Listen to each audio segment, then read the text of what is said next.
Few realize that even at the present stage of civilization in this world, there are souls who, like the priests of the ancient temples, walk the earth and watch and guard the sacred fires that burn upon the altar of humanity. Purified ones they are, who have renounced the life of this sphere in order to guard and protect the flame, that spiritual principle in man, now hidden beneath the ruins of his fallen temple.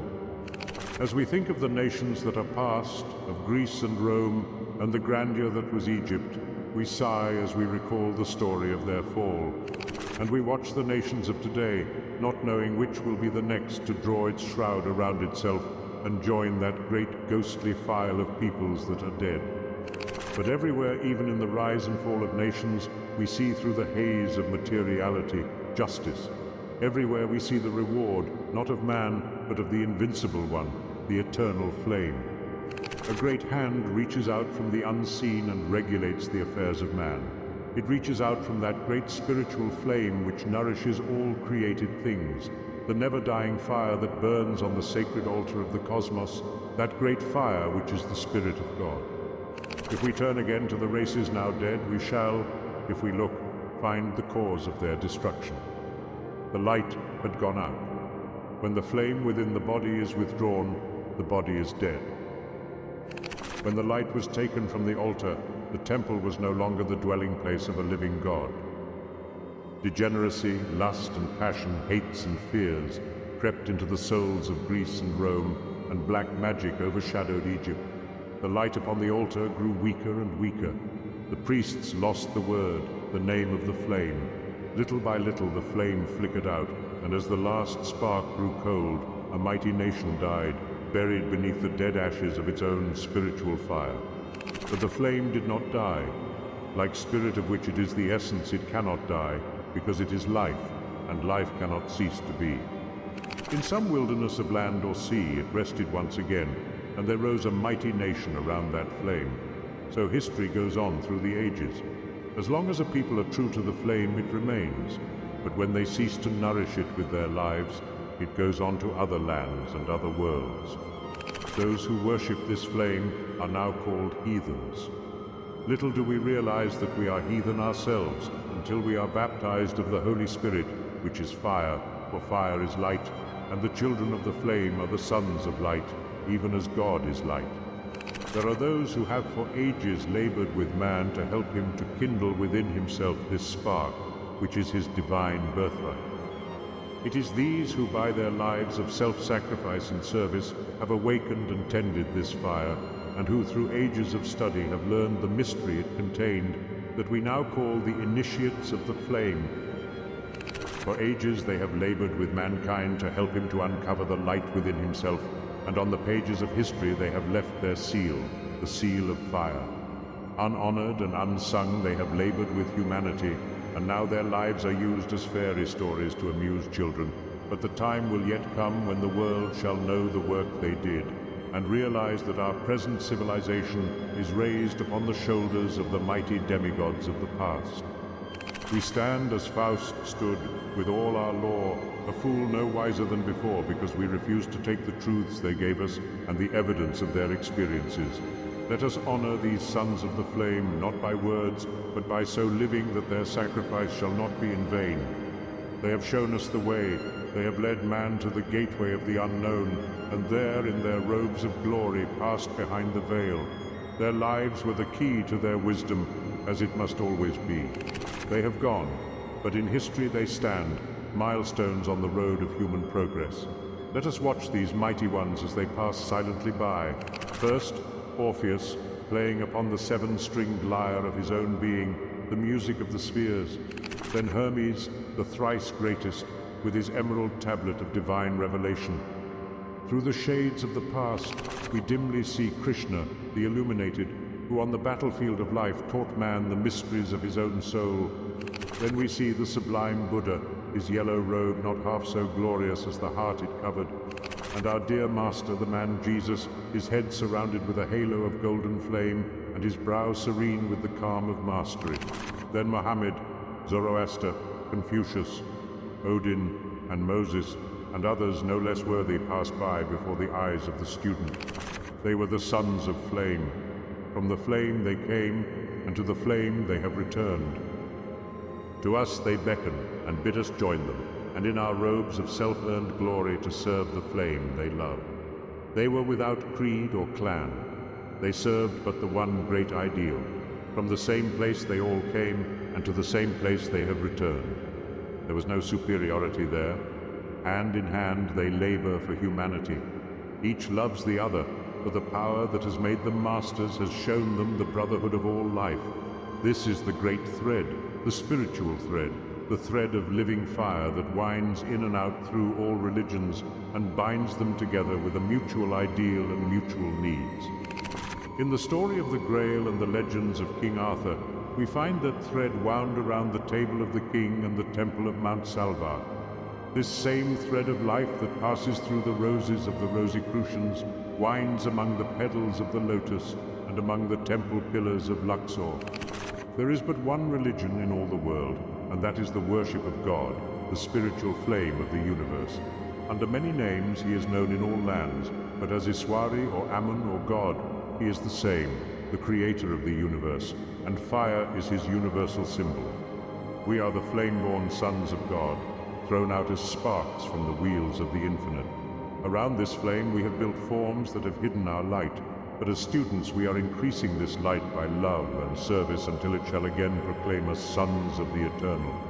Within us burns that flame, and before its altar the lower man must bow, a faithful servant of the higher. When he serves the flame he grows, and the light grows until he takes his place with the true initiates of the universe, those who have given all to the infinite in the name of the flame within.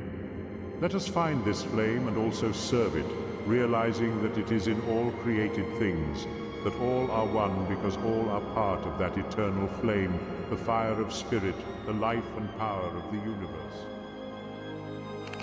In his seminal work, Initiates of the Flame, Manly P. Hall crafts an intricate tapestry of spiritual symbolism and wisdom that captures the essence of human civilization's ebb and flow through history. At the heart of this allegorical landscape lies the sacred flame, a metaphorical construct symbolizing the divine principle within each of us and the collective consciousness of civilizations. The sacred flame, according to Hall, represents the life force, the essence of spirit, the divine spark that animates human life and consciousness. It is the spiritual principle that gives life its profound meaning and purpose. It's this flame that fuels the rise of civilizations, and its absence or neglect precipitates their decline. Ancient civilizations such as Greece, Rome, and Egypt thrived when they embraced and nurtured this spiritual flame. Their monumental achievements were a testament to the power of the flame. However, when these civilizations allowed moral decay, loss of spiritual wisdom, and neglect of spiritual principles to extinguish the flame, their decline was inevitable. This dynamic interplay between the flame and civilization provides a spiritual lens through which we can view the evolution of human societies. For example, in the Hermetica, Asclepius III, 24:26, in a part known as the Lament of Hermes, a prophecy is shared by Hermes Trismegistus to his pupil describing the end of the Egyptian civilization. The prophecy mentions a great flood and the consuming of malice through fire. I shall now read this passage to further immerse you in this story. Do you not know, Asclepius, that Egypt is an image of heaven, or to be more precise, that everything governed and moved in heaven came down to Egypt and was transferred there? If truth were told, our land is the temple of the whole world. And yet, since it befits the wise to know all things in advance, of this you must not remain ignorant. A time will come when it will appear that the Egyptians paid respect to divinity with faithful mind and painstaking reverence to no purpose. All their holy worship will be disappointed and perish without effect, for divinity will return from earth to heaven, and Egypt will be abandoned. The land that was the seat of reverence will be widowed by the powers and left destitute of their presence. When foreigners occupy the land and territory, not only will reverence fall into neglect, but, even harder, a prohibition under penalty prescribed by law, so-called, will be enacted against reverence, fidelity, and divine worship. Then this most holy land, seat of shrines and temples, will be filled completely with tombs and corpses. O Egypt, Egypt, Of your reverent deeds only stories will survive, and they will be incredible to your children. Only words cut in stone will survive to tell your faithful works, and the Scythian or Indian or some such neighbor barbarian will dwell in Egypt.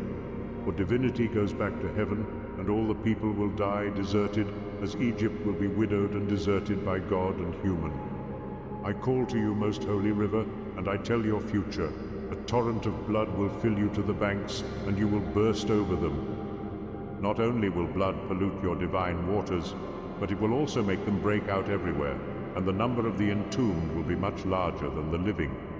Whoever survives will be recognized as Egyptian only by his language. In his actions, he will seem a foreigner. Asclepius, why do you weep? Egypt herself will be persuaded to deeds much wickeder than these, and she will be steeped in evils far worse. A land once holy, most loving of divinity, by reason of her reverence the only land on earth where the Neteru, gods, settled, she who taught holiness and fidelity will be an example of utter unbelief. In their weariness, the people of that time will find the world nothing to wonder at or to worship. This all, a good thing that never had, nor has, nor will have its better, will be endangered.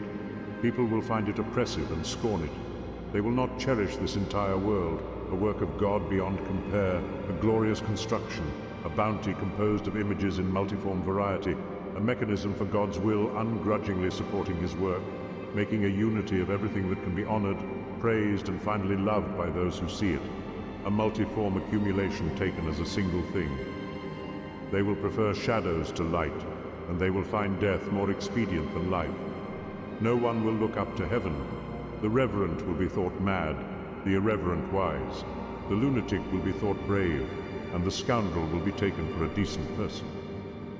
Soul and all teachings about soul as I revealed them to you will be considered not simply laughable, but even illusory. But believe me, whoever dedicates himself to reverence of mind will find himself facing a capital penalty. They will establish new laws, new justice. Nothing holy, nothing reverent nor worthy of heaven or heavenly beings will be heard of or believed in the mind. How mournful when the Neteru withdraw from mankind, only the baleful angels remain to mingle with humans, seizing the wretches and driving them to every outrageous crime, war, looting, trickery, and all that is contrary to the nature of souls. Then neither will the earth stand firm nor the sea be sailable. Stars will not cross heaven, nor will the course of the stars stand firm in heaven. Every divine voice will grow mute in enforced silence. The fruits of the earth will rot. The soil will no more be fertile, and the very air will droop in gloomy lethargy. Such will be the old age of the world, irreverence, disorder, disregard for everything good. When all this comes to pass, Asclepius, then God will look on this conduct and these willful crimes, and in an act of will, he will take his stand against the vices and the perversion in everything, righting wrongs, washing away malice in a flood, or consuming it in fire, or ending it by spreading pestilential disease everywhere. Then he will restore the world to its beauty of old, so that the world itself will again seem deserving of worship and wonder, and with constant benedictions and proclamations of praise, the people of that time will honor God who makes and restores so great a work. And this will be the geniture of the world, a reformation of all good things, and a restitution, most holy and most reverent of nature itself, reordered in the course of time, which is and was everlasting and without beginning. For God's will has no beginning. It remains the same, everlasting in its present state. God's nature is deliberation. Will is the supreme goodness. Interesting how everything seems to connect to Egypt and the Hermetic tradition and writings. Now, coming back to the initiates of the flame, Paul introduces us to the guardians of this flame, the initiates, who have renounced worldly distractions to dedicate their lives to protecting and nurturing the sacred flame. These spiritual practitioners, the unsung heroes of humanity's spiritual evolution, perform a critical role in sustaining the spiritual vitality of society. They are the torchbearers of wisdom and enlightenment, guiding humanity through the tumultuous journey of existence. In their selfless service and sacrifice, we find the epitome of spiritual devotion, a model for all who seek to kindle their own divine spark. In his narrative, Paul infuses a sense of divine justice and guidance, steering the course of human history. Even amidst the apparent chaos and tumult, there is an unseen hand that regulates the affairs of humanity. This divine guidance, rooted in the eternal flame or the Spirit of God, is the celestial compass that orients humanity toward its spiritual destiny. The resilience of the flame symbolizes the enduring nature of the spiritual principle. Despite the fall of civilizations, the flame endures, seeking new lands and civilizations to imbue with its divine energy. This is a testament to the indomitable spirit of life, its ability to renew and regenerate itself. It reassures us that even in our darkest moments, the flame within us remains, waiting to be rekindled, guiding us toward a spiritual renaissance. Paul's call for spiritual awakening is a clarion call that resonates with the deepest yearnings of our collective soul. He invites us to recognize and serve the sacred flame within ourselves, to live a life of love, self-sacrifice, and service that fuels the divine spark within. It is through such dedicated service that we can contribute to the luminosity of the eternal flame and ensure its continuity. Paul pays homage to the sons of the flame, the spiritual luminaries from various religious traditions who have walked the path of enlightenment and mastered the sacred flame. These spiritual trailblazers, who range from Orpheus and Hermes to Krishna, Buddha, Jesus, Muhammad, Zoroaster, Confucius, Odin, and Moses, stand as beacons of light, beckoning us to embark on our own journey of spiritual discovery. Finally, Paul's narrative underlines the inherent unity of world religions, all bound by the common thread of worshipping the divine flame. This perspective aligns with the perennial philosophy, which posits that all spiritual and religious traditions are expressions of a universal truth. Regardless of the names by which we recognize the divine, Iswari, Ammon, or God, it is the same universal creator, symbolized by the sacred flame. This perspective emphasizes the interconnectedness of all religious paths, each leading to the same divine light. We, as Hall eloquently puts it, are the flame-born sons of God, sparks from the infinite divine. In our quest for material achievements and progress, we often shroud this divine light with forms of our own creation. However, as students of life and seekers of truth, we can fan this divine spark within us, transforming it into a luminous flame through acts of love and service. As we do so, we reclaim our spiritual heritage, illuminating our path and the world around us. Paul's narrative serves as a reminder that the lower man, the worldly and material self, must bow before the sacred flame, becoming a faithful servant of the higher spiritual self. As we serve the flame, we grow, and our light intensifies, leading us towards our rightful place among the true initiates of the universe, those who have surrendered everything to the infinite in the name of the flame within. Manly P. Hall's Initiates of the Flame is a profound spiritual meditation on the divine flame within all of us and the collective consciousness of civilizations. It offers a compelling blueprint for individual and collective spiritual awakening, emphasizing the pivotal role of spiritual practitioners and the unity of world religions. The eternal flame beckons us all, inviting us to embark on our own spiritual journey, to kindle the divine spark within us, and to take our place in the grand tapestry of the cosmos as luminous bearers of the sacred flame. If you want to delve deeper into the world of ancient wisdom and esotericism, be sure to like, share, and subscribe to the channel for more insightful videos. And if you want to support my mission to unearth and decipher the forgotten teachings of the ancient mysteries and the encrypted knowledge of Western esotericism, consider becoming a Patreon supporter. Until next time, continue to seek out the light. Hen to Pan.